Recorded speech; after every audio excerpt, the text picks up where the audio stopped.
There's a lot of World Superbike technology in there. We're talking about the engine, Martin.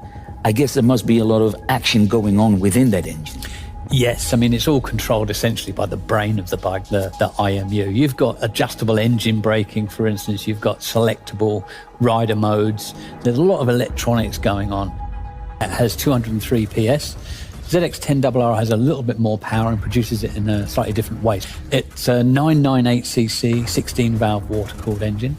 It has finger followers. That means the valves are open longer and for greater duration, so it makes more power. It also has a valve train which is significantly lighter than a normal valve train.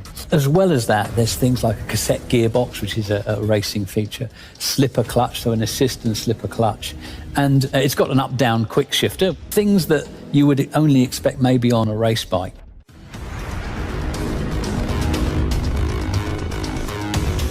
Inside the engine, there's a lot going on, but in terms of the chassis as well, there's a lot of updates. It's got Brembo M50 calipers as an example, but on the RR, the way that it differs from the R is that it's also got things like Marcazzini wheels, which have been developed specifically for the ZX-10RR. The RR is what you would call race ready. Yeah. So it's ready to perform and to be modified or changed if you wish, or even ridden as it is for a super fast track day bike. There are some day-to-day things that you might not expect at first. So as an example, it now has cruise control, and even as an accessory option you can get heated handlebar grips. So it does combine some of life's luxuries as well as being a strong supersport machine. One thing we really need to explore is the new aero package. There are integrated winglets on the front of the machine. These allow air to pass through the cowling through tunnels. That's 17% more downforce due to having integrated winglets. The aerodynamic package, this takes things to another level. Greater contact area of the tyre, greater grip, greater feedback. Here comes Jonathan Ray then, carving his way into the podium places. The race certainly looks above human. World champion in 2020, the celebrations can begin. Ray has done it for a 6th year in a row. Can you believe it? And on the rear seat, you'll see that that's changed the design as well. And that creates an area of low pressure. Add to that the fact that the screen is 40 millimeters higher, so the rider can tuck in more with those wider handlebars. And essentially the whole aero package has been changed. It's been developed from World Superbike, and it's making a real difference to ZX-10R and ZX-10RR for 2021.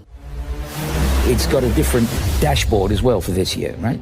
Yeah, the TFT meter is different. It's really clear and easy to understand. The good thing is when you're concentrating on your road riding or even in track use, if you go to a track day, you can see it very clearly in your peripheral vision. And as you can see on the front of the machine, it has the river mark. So for 2021, the ZX-10R and ZX-10RR have that mark, which is only used on the most special and prestigious machines from Kawasaki. Road or race, there is only one choice. Ninja from Kawasaki. The first thing to mention is that all the existing highly praised electronic rider aids, such as rider modes and sports traction control, remain for 2021. Added to this are many new engineering and technical updates, many of these as a result of input from the Kawasaki racing team. Hours of testing by the factory team riders, providing information to KCA engineers, has resulted in a number of innovations for 2021, including a new aerodynamics package, compliance with Euro 5 for machines sold within Europe, and further refinements to the ZX-10RR specification. Additionally, there is a new air-cooled oil cooler and new handlebar positioning, thanks largely due to the rigorous testing and feedback from the Kawasaki racing team. The cowling now features integrated winglets. As air passes over these, the effect is to create downforce. In fact, the 2021 ZX-10R is a bit up to 70% more downforce than the 2020 model.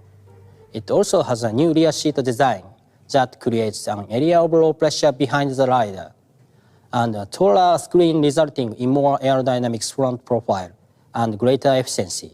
For the 2021 ZX-10RR, Panko lightweight pistons are new, while the Panko lightweight connecting rod comes as standard specification.